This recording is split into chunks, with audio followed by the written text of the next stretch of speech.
Alright, if you've been grinding the new Valentine's event in Fishy, you've definitely heard the buzz about the legendary Cupid's bow. Well, today, we're gonna get it. I'm gonna walk you through absolutely everything, step by step, from finding the first flower to landing the final prize. Okay, so are you ready to claim this thing? Because this is a whole secret mission we're about to tackle. The prize? One of the most powerful late-game fishing rods in Fishmish. It is a total game changer, but it is not gonna be easy. Let's dive in. Okay, first up, the Trial of Blossoms. Before you can even get close to the bow, you gotta prove you're worthy. And how do you do that? By gathering 3 super specific and honestly super rare flowers. This is kind of the first big hurdle. Now, just look at these numbers. Seriously, the red blossom, 1 in 50. Pink, 1 in 100. Tough but doable, right? But then you see the white blossom, a 1 in 1,000 catch rate. This is no joke. This is where the grind really begins, and you're gonna need a ton of patience. A lot of people just give up right here. So you've finally got all 3 blossoms? Awesome! You've basically just collected the keys to a hidden kingdom. Let's move on to the next step, where we actually use these things to unlock a secret portal. Alright, listen up, because this part is super specific. You gotta follow these steps exactly. First, get yourself to Sweetheart Shores. Then you're gonna walk behind the main NPC, Sweetheart Sarah. Keep an eye out for a pink heart-shaped house. You can't miss it. There's another NPC there, Valen, just chilling on the porch. Go to the garden right beside that house.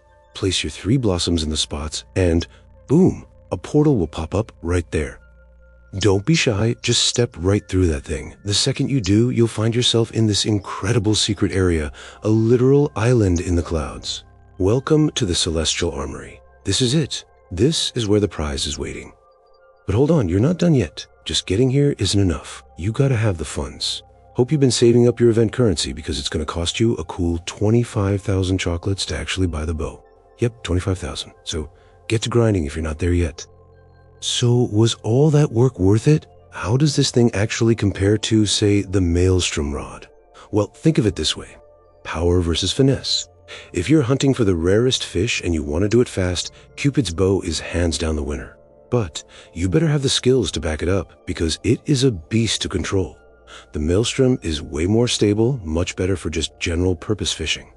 And these base stats, they tell you everything you need to know.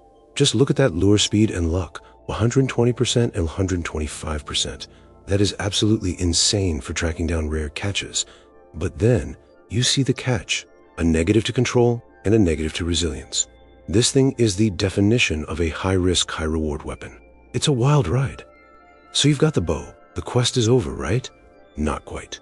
Owning this rod is just the beginning. Now we have to talk about how to actually master it. We've got to tame this beast. Let's get into how you can fix those negative stats and really forge this thing into a legend. So how do you fix that crazy negative control and resilience? Simple. Enchantments. This is where you turn this rod from a wild, uncontrollable monster into a precision-tuned machine for catching the absolute rarest fish in the game. Okay, these are going to be your go-to enchantments. You've got Herculean, which is great for both control and progress speed. Mystical is awesome because it tackles that negative resilience while also juicing up your luck and lure speed even more.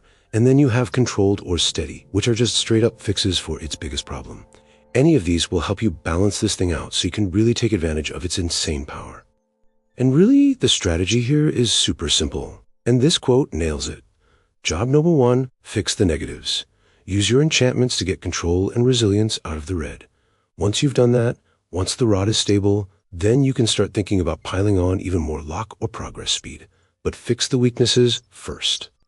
And that's pretty much it. Your quest is complete. From grinding for those impossible blossoms to finding the secret island and finally enchanting your prize, you now know everything you need to not just get the Cupid's bow, but to actually master it. So, congratulations!